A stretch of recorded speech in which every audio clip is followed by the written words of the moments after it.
today going to try to answer all the questions that you've always wanted to know about gays and were afraid to ask. First one, what everybody asks and everybody wants to know is, how does it work? Well, I'm going to try to keep it between R and NC-17. So you have to put one thing into another thing. Add A to slot B. Right?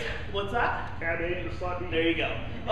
It's kind of like, the best way I can think of to explain is, my friend was thinking about going out with a dentist, but we couldn't decide if they were going to be a good match in bed. So we had to decide whether we had a drill or a tooth we were dealing with.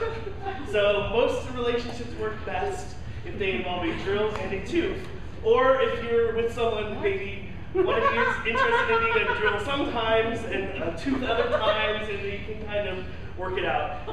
Those are usually really happy relationships. So, you know, if you're in the market, that's probably the direction you want to go to. Now, I think this now identifies maybe one of the reasons why there's some confusion in the gay community, especially a little animosity between gay men and lesbians, because we don't really understand how this works. This is the best representation I can come up with to represent them. So that's really all I can say. Please stop lisping. Why do you do that? Actually, linguists have identified 4 characteristics of gay speech. One is extended S's. The other is extended L's and F's. The third is high variations in pitch. And the fourth is specific terms and phrases. And basically it's like Mexicans that speak English, being talked both ways. What's a twink, a bear, or an otter? You might have heard these terms before. A twink is like a beach volleyball player. A bear is like the guy that like fixes electric wiring, like he's climbing up like a electrical pole. And an otter's like a hairy swimmer. What's the difference between a drag queen and a tranny? Because people get those really confused, and it's very important because you don't want to call one the other. A drag queen has like a costume or like a big ridiculous outfit, and a tranny is like somebody who's actually psychologically in the wrong body. They like to wear business suits. If you see a dude in a girl's business suit, they're usually a tranny. Why do you love Lady Gaga and Madonna so much? I don't know, we just do, okay? It's like a secondary sexual characteristic. But seriously, they have fabulous costumes, great dancing, awesome lighting, they're obnoxious, they talk a lot, just like us.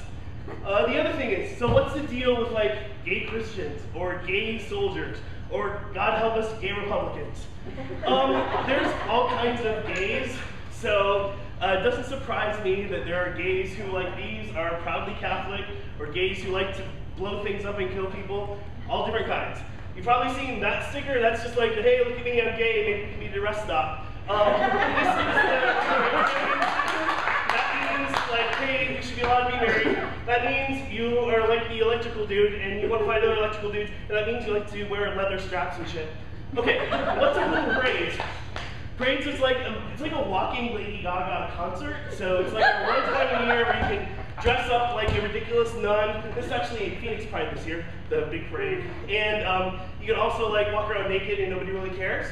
Okay, serious, 5 seconds. What's Stonewall? The most important event in starting the gay rights movement happened June 28th, 1969. Basically, people at this gay bar on Christopher Street in the Village in New York got sick of cops like giving them shit all the time and arresting them for wearing women's clothes, so they beat the shit out of them. Okay, am I allowed to stay gay? Like, oh my god, I just took that test. That teacher is so gay. Well, like, I don't really get that upset about it. Some people do, like, but I think the rule of thumb is, as long as they're assholes that have their kids carry signs like that, you probably shouldn't use the word gay like that. You have sex all the time, right? Pretty much. Okay, here's the thing, like, there's like a girl who's like, oh, the headache, or whatever, or oh, I'm not in the mood. So, yeah, that's why there's lots of gay guys at the county clinic. And by the way, there's code words for diseases. You want to know those before you go. Okay, should I set you up on a date with my gay friend? Of course you should, because every gay person wants to date every other gay person on earth. Yes, I want to go out with your wedding florist. Yes, I'd love to have dinner with your hairdresser. Please, for the love of God, I'm desperate, I'll take anything. Well, every person that asks me that, I'm going to ask them to go out on a date with my straight friend, because since we all know Susan Boyle is a straight crazy cat lady, of course, since you're straight as well, I'm sure you're interested in going out for like a long, romantic, candlelit dinner with her and her cats and her probably horrifyingly ugly feet. I like cat ladies. I wear white shoes after Labor Day, or in March, or before June.